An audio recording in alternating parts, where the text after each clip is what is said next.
Hello student, today we will see the topic of the glaucoma. हम देख रहे हैं आपका डिसऑर्डर ऑफ द आई। ये है आपका एडल्ट हेल्थ नर्सिंग सेकेंड जो आता है आपके फोर्थ सेमेस्टर में। उसमें अभी हमारा पढ़ रहा है डिसऑर्डर ऑफ द आई में ग्लूकोमा। इससे पहले मैंने रिफ्रैक्टिव एरर कंप्लीट करवा दिया है, आप मेरे प्रीवियस वीडियो में जाके चेक कर सकते हैं। और अगर कोई भी डाउट होता है तो आप मुझे कमेंट बॉक्स में पूछ सकते हैं, मैं रिप्लाई करूंगी। और अगर टॉपिक का आपको नोट्स चाहिए तो भी आप मुझे कमेंट करिएगा, मैं आपको पीडीएफ लिंक सेंड कर दूंगी। Okay. Glaucoma is a progressive optic neuropathy caused by increase the intraocular pressure leading to optic nerve damage and blindness. Glaucoma की कंडीशन में आई का जो अंदर का प्रेशर होता है, जिसे हम इंट्राओकुलर प्रेशर बोलते हैं, वो बढ़ जाता है। और जिससे क्या होता है, आपका ऑप्टिक नर्व डैमेज हो जाता है और विजन लॉस होने लगता है। और कभी कभी ये परमानेंट ब्लाइंडनेस भी कॉज कर सकता है।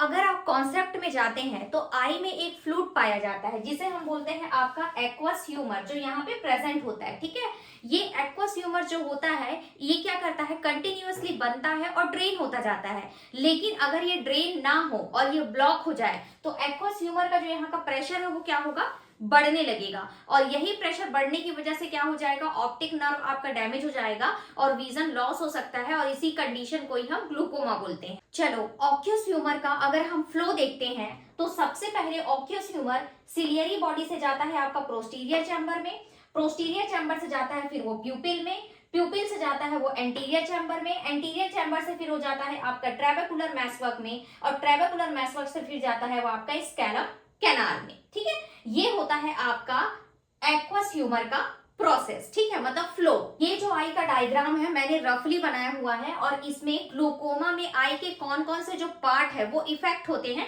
उसे ही मैंने सिर्फ मेंशन किया हुआ है। ठीक है, तो मैं सबके पार्ट का आपको छोटा छोटा फंक्शन या काम बताती हूँ। और अगर आपको एनाटॉमी चाहिए आई का, या फिर आपको एनाटॉमी की क्लासेस चाहिए, तो भी आप मुझे कमेंट करिएगा, मैं आपको डिटेल में एनाटॉमी की क्लासेस प्रोवाइड करूंगी। तो सबसे पहले हम इसमें देखते हैं आपका कॉर्निया। कॉर्निया जो होता है वो आई का एक क्लियर कवर होता है जो लाइट को अंदर जाने देता है। आइरिस जो होता है ये आई का एक कलर्ड पार्ट होता है जो प्यूपिल के साइज को कंट्रोल करता है। आइरिस प्यूपिल को छोटा या बड़ा करके लाइट को कंट्रोल करता है। प्यूपिल जो होता है वो आइरिस के अंदर का ब्लैक ओपनिंग होता है और जहां से जो लाइट है वो अंदर आती है। सिलियरी बॉडी जो होती है वो एक्वस ह्यूमर को प्रोड्यूस करती है और ये लेंस के शेप को भी डिसाइड करती है, जिसमें जो आपका सिलियरी बॉडी है ये एक्वस ह्यूमर को बनाएगा और लेंस को फोकस करने में हेल्प करेगा। अब जो ट्रेबेकुलर मैसवर्क होता है ये क्या करता है, एक्वस ह्यूमर को ड्रेन करने का फिल्टर सिस्टम होता है जो आपका ट्रेबेकुलर मैसवर्क है। अब जो आपका स्कैमल कैनाल है ये क्या करता है, एक्वस ह्यूमर को ब्लड स्ट्रीम में ड्रेन करने में हेल्प करता है। मतलब बोलोगे तो ये फ्लूइड को ब्लड सर्कुलेशन में भेज देता है। और जो ऑप्टिक नर्व है ये विजुअल इंफॉर्मेशन को ब्रेन तक पहुंचाने का काम करता है। तो ये था आपका स्ट्रक्चर का छोटा छोटा काम जो मैंने बताया आपको। तो नेक्स्ट हम देखते हैं इसका इंट्रोडक्शन। ठीक है, ग्लूकोमा का इंट्रोडक्शन क्या बोल रहा है, it is a condition in which the intraocular pressure increase greater than 23 mmHg। ठीक है, इस कंडीशन में क्या होता है, अभी मैंने आपको सारी चीजें बताई है ग्लूकोमा में कि इसका जो इंट्राओकुलर प्रेशर होता है वो आपका 23 mmHg से ज्यादा हो जाता है। नॉर्मल इंट्राओकुलर प्रेशर होता है 10 to 21 mmHg, लेकिन अगर ये 23 mmHg से ज्यादा हो जाता है तो अंदर में जो आईओपी मतलब इंट्राओकुलर प्रेशर जो होता है वो बढ़ जाता है। फिर क्या बोला है, due to inadequate drainage of aqueous humour from canal of Schlemm, ये जो कैनाल ऑफ स्कैलम है वो क्या है, वेन नेटवर्क है, और over production of aqueous humour on ciliary process. देखो क्या बोल रहा है, आपका इंट्राओकुलर प्रेशर जो होता है वो क्यों बढ़ता है, तो क्यों हो रहा है, बढ़ रहा है वो due to inadequate drainage of aqueous humour. ठीक है, एक्वस ह्यूमर का प्रॉपरली ड्रेनेज नहीं हो रहा है, मतलब वो प्रॉपरली बाहर नहीं निकल रहा है। उस कंडीशन में कहां से, फ्रॉम द कैनल ऑफ स्कैलम, मतलब वेन नेटवर्क से, कैनल ऑफ स्कैलम से वो प्रॉपरली ड्रेन नहीं हो रहा है। या फिर सिलियरी बॉडी में एक्वस ह्यूमर का ओवर प्रोडक्शन हो रहा है, ठीक है, या तो बहुत ज्यादा प्रोडक्शन हो रहा है या तो वो प्रॉपरली ड्रेन नहीं कर रहा है। तो वो दोनों की कंडीशन में वो जो एक्वस ह्यूमर फ्लूइड है वो उसी जगह पे ही है, ऑक्यूमुलेट हो रहा है उसी जगह पे,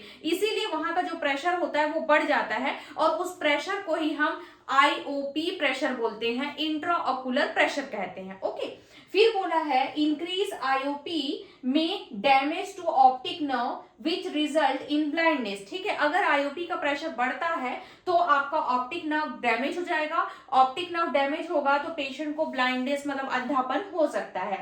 in India is third leading causes of blindness after cataract and refractive error, बोला है कि इंडिया में ब्लाइंडनेस का तीसरा कारण जो होता है वो ग्लूकोमा होता है, किसके बाद, कैटरेक्ट और रिफ्रैक्टिव एरर के बाद।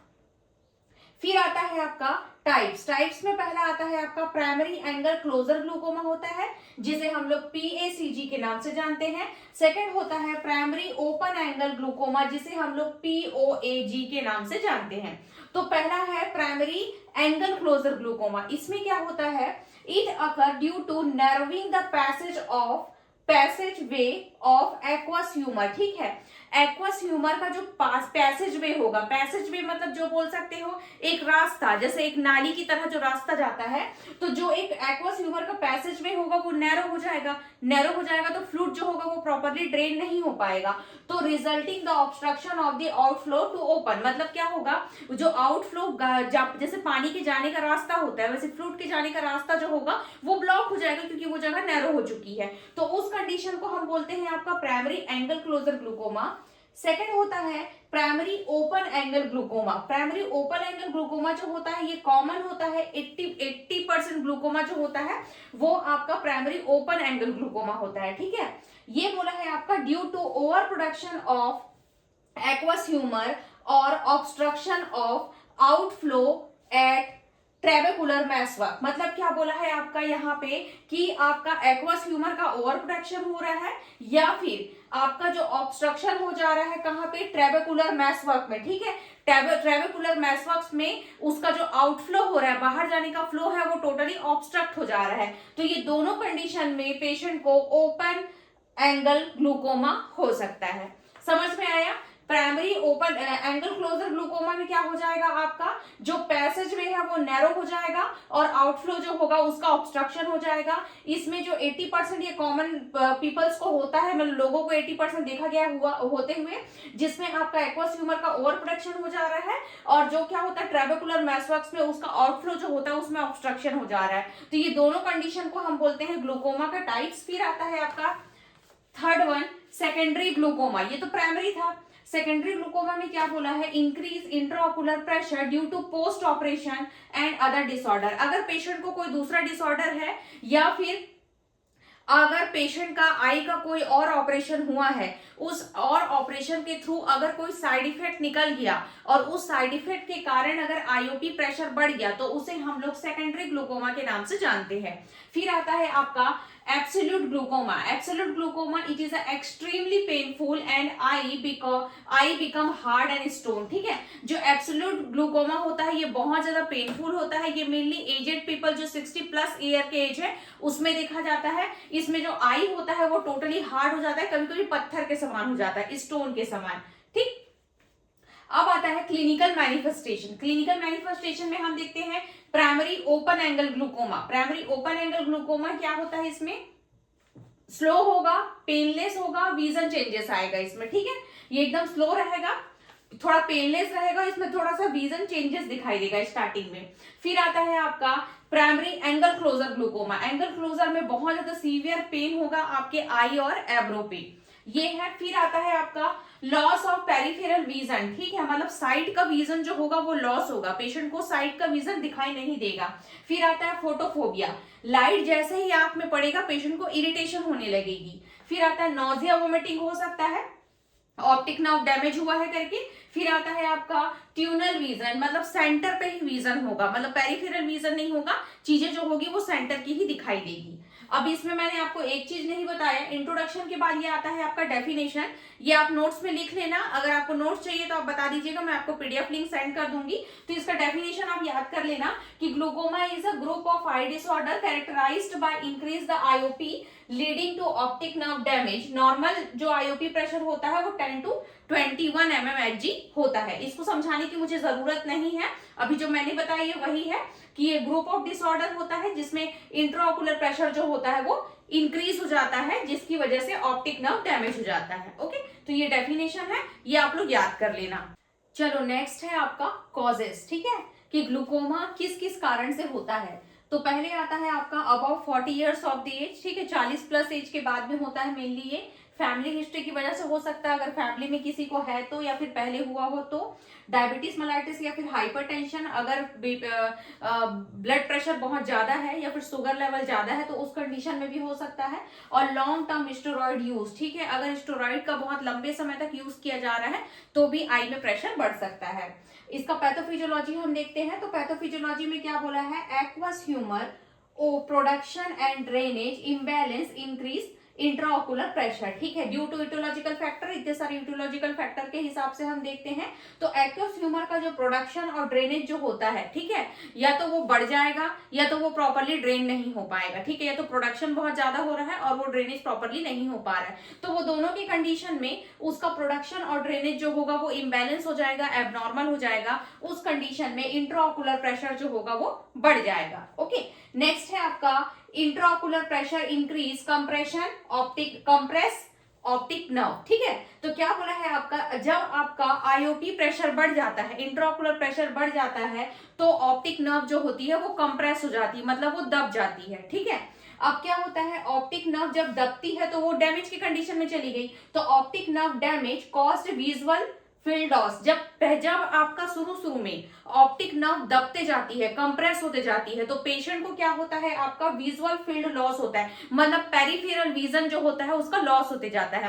पेरिफेरल विजन मतलब साइड का विजन जो होता है वो पेशेंट का लॉस होते जाता है, ठीक है, जब आपका ऑप्टिक नर्व दबते जाता है। फिर आता है इसका नेक्स्ट आता है आपका डायग्नोसिस फाइंडिंग। डायग्नोसिस फाइंडिंग में हम क्या करते हैं, टोनोमेट्री करते हैं। टोनोमेट्री मेजर करता है आपका आईओपी प्रेशर को, इंट्राओकुलर प्रेशर को। फिर आता है ऑप्थेल्मोस्कोपी। ऑप्थेल्मोस्कोपी में हम लोग ऑप्टिक नर्व को हम चेक करते हैं, ऑप्टिक नर्व कितना डैमेज हुआ है। फिर आता है पेरीमेट्री विजुअल फील्ड टेस्ट, ठीक है, कि पेरिफेरल विजन, साइड का विजन कितना लॉस हुआ है, वो चीज हम लोग चेक करते हैं।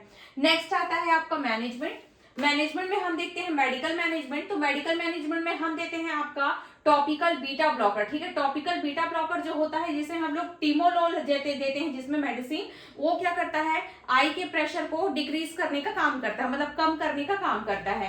प्रोस्टाग्लैंडिन एनालॉग्स देते हैं, ये क्या करता है, एक्वस ह्यूमर के आउटफ्लो को इंक्रीज करने का काम करता है, जिससे एक्वस ह्यूमर फ्लूइड जो है वो प्रॉपर ड्रेन होते जाए। फिर आता है आपका carbonic anhydrase inhibitor. Carbonic anhydrase inhibitor जो होता है वो क्या करता है, एक्वस ह्यूमर के प्रोडक्शन को कम करते जाता है, डिक्रीज करते जाता है। फिर आता है आपका एसिटाजोलामाइड। एसिटाजोलामाइड भी क्या करता है, आईओपी प्रेशर को कम करने का काम करता है। तो ये कुछ हम मेडिसिन है मैनेजमेंट में हम देते हैं। इतने मेडिसिन आप याद करके आप अपने एग्जाम में लिख लेंगे तो भी आपको नंबर मिल जाएगा। फिर आता है आपका सर्जिकल मैनेजमेंट। सर्जिकल मैनेजमेंट में आता है आपका ट्रेवेकुलो